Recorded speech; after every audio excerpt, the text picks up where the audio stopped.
Petrol পাম্পে লম্বা line, মুখে হতাশার ছাপ, প্রতিটা চালক আজ দুশ্চিন্তায়।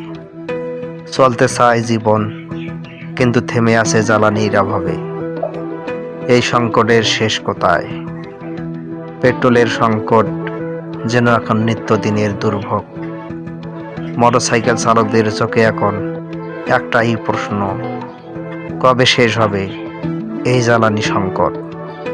রাস্তা আছে, গাড়ি আছে, কিন্তু জ্বালানি নেই। এ যেন এক অচল জীবনের গল্প।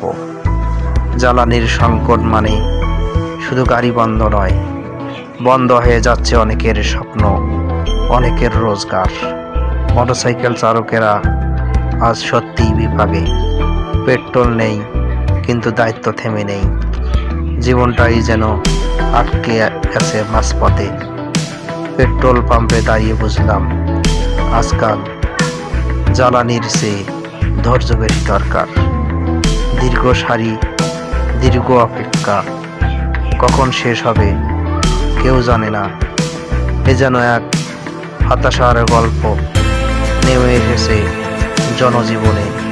শুধু অপেক্ষা আর অপেক্ষা, কখন মিলবে সেই কাঙ্ক্ষিত পেট্রোল। এই অপেক্ষায় ধৈর্য ধরা ছাড়া আর কিছুই করার নাই।